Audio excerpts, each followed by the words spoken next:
brakes. Leclerc has that inside line. Perez goes off the track.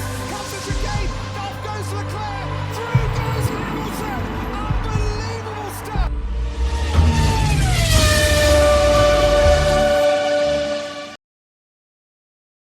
This is Solo P1. Welcome to episode 41 of the Debrief. This is the USA GP for everybody listening on the iTunes and the Spotify. Could you please recommend this on podcast on all platforms? I'm on Stitcher as well. So any podcast that you listen to, I'll be on there. It's Solo P1 F1.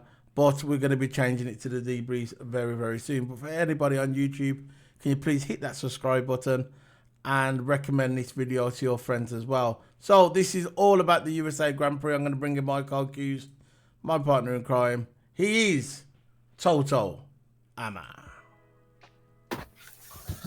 Yeah, big up, man. Well, this is it, man. We're up to date now. This is episode 41 of the Debrief USA GP. Before we start getting into this debrief, what are your thoughts regarding the F1 season so far? F1 season's been okay. It's been great. Yep. I won't say the entertainment's quite there yet, but it's, of course there's a few getting there. Races, but it's getting there. I think this Austin Grand Prix, I think it was boring as well. But you know, they used some entertaining races. Most of the time, it's been boring races. But what's really been good is the pit strategies. It's been really interesting in the pits, and that's great. But yeah, overall the season's been good. Yeah, so today, this is a debrief. This is not a review. What we're going to be doing, we're going to be talking about what happened at the beginning of the weekend before a car was even put on the track. We're going to be talking about the ride height regarding Red Bull. This is the debrief where we're going to strategy, but this one's all going to be about Red Bull and that ride height of the Red Bull car. So, at the beginning of the weekend Grand Prix, there was controversy around the paddock regarding the Red Bull car. Zach Brown of the McLaren, he was one of the first ones to come forward to put his head above the parapet. He was the one who says, that car's not right, the car needs to investigate. The FIA stewards need to investigate the car, because what it was, they had a ride height button. The Red Bull had a button in the car where they could adjust the ride heights up and down any time they like. That is not legal in the F1 world. Once your car enters the pit lane and the weekend starts, you can't adjust your car.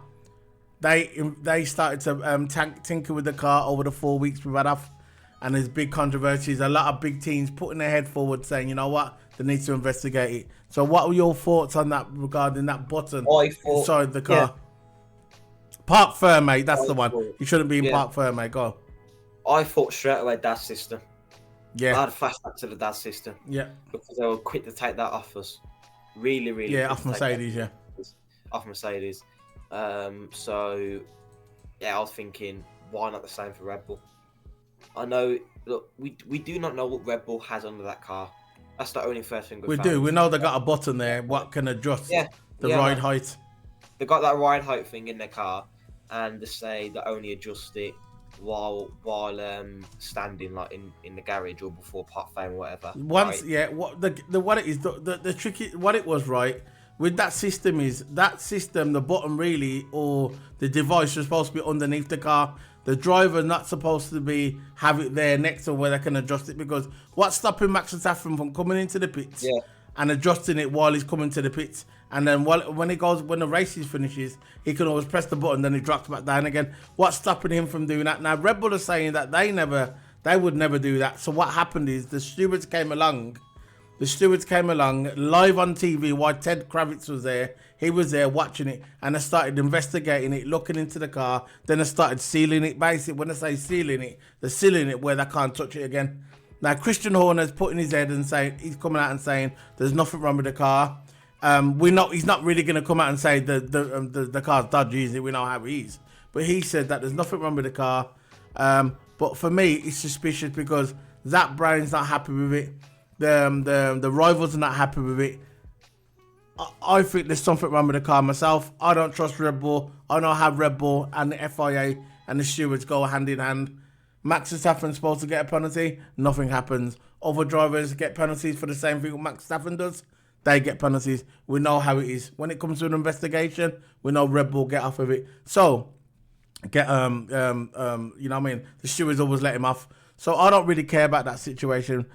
I'm going to ask your opinion. Do you think that car's dodgy? Yes or no? Yeah. There you go. Very simple. I think it's dodgy as well. And I think this is not the end of it because there's still Zach Brown from McLaren, the team principal of McLaren.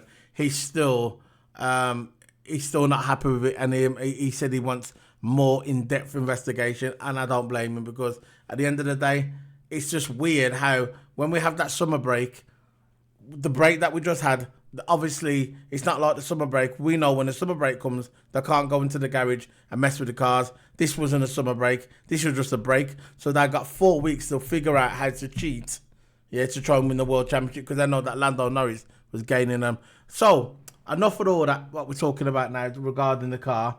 Now, we're going to talk about the end of the race. There's a couple more minutes now. What do you think Lando Norris is going to win the world title now? Regarding, obviously he didn't win the sprint.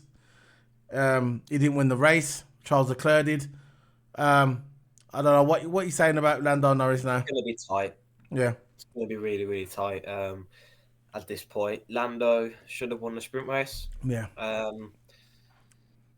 Again, did he finish above Max in the race? No, Max Verstappen won the sprint race, and in the race, Max Verstappen finished ahead of him. Yeah. Charles Leclerc won. Unfortunately, it's going to be really, really tight towards the end. It's going to go down to the wire. Yeah. Lando can keep up. Yeah. He's got the car to keep up. He's got the car. He's got no excuse. What has he now? Has he? But what I think... Ferrari are there now. I think McLaren got a bit too overconfident. Yeah. I remember you saying that. I remember you saying that in the review. Yeah.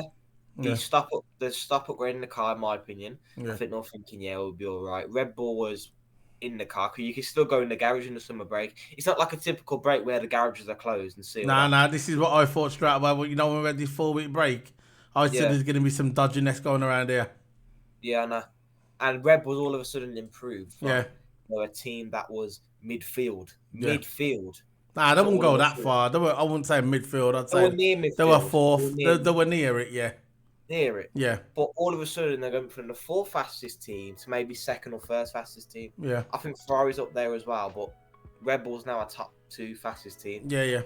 All of a sudden now. Yeah. And you saw that, Verstappen finished ahead of Lando, and Verstappen was happy. You saw how happy he was. Yeah. Usually Verstappen wants to win, and he's usually disappointed if he gets second or third, right? But all he needs to do, he finished ahead of Lando and he's fine. Yeah. That's all he needs to do. Finish ahead of Lando. Say if Lando finishes 8th and he finished 6th place, it will still be more advanced to win the title. Do you think Lando bottled the start again? Yes, he bottled the start. That's his problem, isn't it? Most of the time does. Every single time, even if he wins, that start is always a problem. Yeah. It's always a problem. He always either takes the wrong line, goes wide, then loses more positions. And, I just don't... He needs to improve on that really, really fast. He hasn't got much time left. So, you're right, man. He needs to do something in the next one. So I'm going to be leaving it there. That was it. We just had to talk briefly about what happened with Max Verstappen. That was the highlight of the weekend, really, that system. I don't know why they continue to have Christian Horner on there when it's just everything's just a rhetorical question. I know what he's going to say. Yeah. So I'm going to be leaving it here. Lewis Hamilton out as well. Not a good weekend. There was changing his car parts during qualifying as well. Ted Kravitz highlighted that through the break. He said that there was changing a lot of stuff on Lewis's car. Nothing on George's car. We know what's going on there. We'll see what happens in the next one. But that's it, man. That's the end of the debrief. Episode 41 in the bag. Boom, up to date now. We are up to date. So as soon as we do our F1 reviews on YouTube, directly straight after that, we're going to do the debrief to get them out of the way. So all the audio podcast guys are going to be coming regular. I'm going to start uploading them quick, so you will get it. So stay with us, guys. And I did get your message through the iTunes as well, guys. I say, when's the next one? This is why we're pushing to do more. Thank you very much. See you later. Put the intro on. See you later. Have a good day. Bye.